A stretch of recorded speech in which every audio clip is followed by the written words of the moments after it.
Now, with President Trump's shutdown nearing its second week, pressure has mounted on him to end the shutdown over funding for his border wall. Remember, that's the entire reason that he's doing this government shutdown, or so he would like you to think. Oh, I got to get the border wall. I got to get the wall. Well, it turns out the one thing stopping him from shutting down this disastrous, interesting phrasing there, stopping this disastrous shutdown, getting the government back into business, is apparently his ego. Now, Trump reportedly told a group of lawmakers that he can't accept Democrats' offer to reopen the government because he would look dumb and foolish if he did. This is according to a person familiar with the exchange. Now, more directly here, Senate Minority Leader Chuck Schumer had said he asked Trump why the government couldn't be reopened while the two sides worked to resolve their differences. And where they differ on is, not funding for the military, which Democrats have been more than willing to pump more and more money into the military-industrial complex. That is an issue that I've called out Democrats on before. But they just don't want to allocate $5 billion towards that wall in exchange for opening the government. Now, there's, of course, good policy reasons for that, and I'll explain that later. But first, let me go to the quote here. Schumer said, I asked him directly, and he could not give a good answer. Shocker. Wow. Least shocking revelation.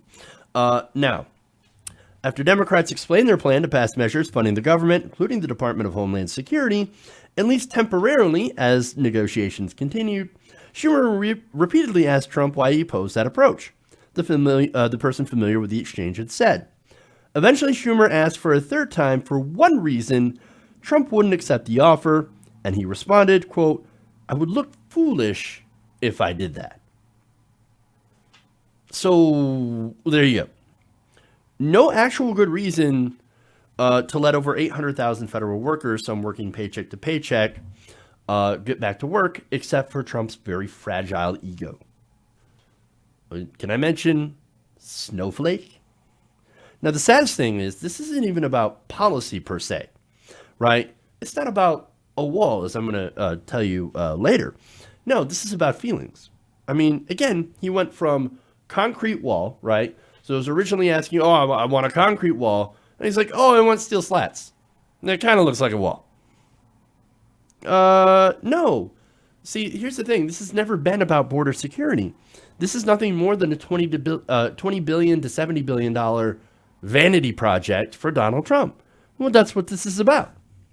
And when you think about the kind of person Donald Trump is, it makes all the sense in the world. He's more than happy to spend other people's money on things that inflate his own ego. I mean, again, all you have to do is just look at the now defunct charity, the Trump Foundation, where he used other people's money to buy pictures of himself and an autographed helmet from Tim Tebow, right? But still, you have some Republicans out there that still think this is about border security, which it's not. As part of the meeting, according to CNN, Department of Homeland Security Secretary Kirstjen Nielsen sought to portray the situation at the southern border as a crisis, according to two senior administration officials.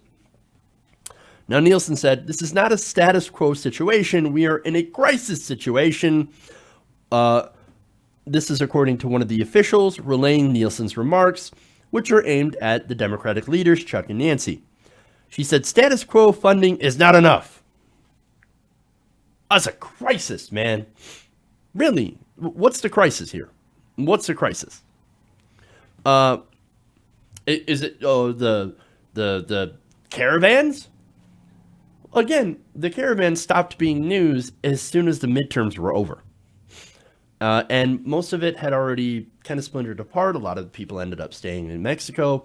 A lot of the migrants and a lot of them, or some of them have come and exercised their right to claim and apply for asylum. So, okay, what's the real crisis on the border? And there actually is, by the way. Well, first, there's a humanitarian crisis with, migrants, of course, being denied water. And two migrants, actually asylum seekers, actually dying in custody. So that would be a crisis. Another crisis would be the fact that our immigration system as a whole is broken. Now, we have right now a gigantic backlog where it takes 20 to 30 years for someone who is applying for citizenship to actually get citizenship. So that's a big problem, right? So now we could solve that not by building a wall, but by getting more immigration judges and officials so that we can help process claims. So, we can hire more judges and put them to work on those cases, right? That would actually help out a lot.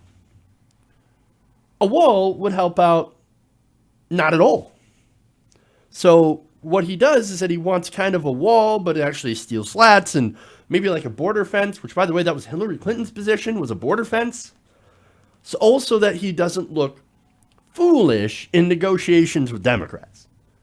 Surprisingly, this is why the Democrats have held strong, because the politics are actually in their favor.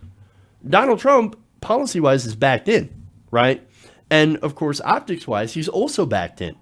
Now, look, Schumer and Pelosi, you got to remember, they don't actually act on principle.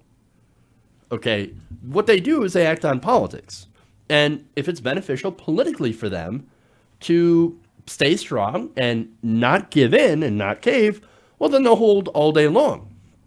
But, of course, when their donors come calling, that's when they decide to make a deal, right? So the donors haven't come calling yet, but I think the longer that this shutdown continues and the more that this starts to affect the economy, then I think they'll have more of that pressure. But for right now, the politics are incredibly favorable to the Democrats and very, very unfavorable to President Trump. So understand, it's not because they have the strength of the courage of their convictions. No, but again, nonetheless, we can be happy that at least that they've held out on this position. Because honestly, this is a no-win scenario for Republicans and Trump. Again, Republicans don't even really want this wall, right? Republican politicians. And so what this is that this is his own Kobayashi Maru. You can't win this one. Give it up already. And let's let these federal workers, many of whom are struggling paycheck to paycheck, get back to work already. Hey guys, hopefully you enjoyed that free video. Now I'm going to have to ask you a favor. Between the demonetization and the YouTube algorithm messing around with view counts, etc., we're having a hard time adjusting to the new YouTube reality, which is where you guys come in. See, we have a Patreon, patreon.com/TYTNation, set up to help us rely on you guys, the viewers, instead of big corporate ads. Look, you know the show. You know I'm not in favor of big corporations anyway. So help us transition away from relying on the ad model to pay the bills and sign up to be a patron, patreon.com/TYTNation. That goes a long way to help us keep the lights on. And you guys will know that you're supporting independent, progressive media.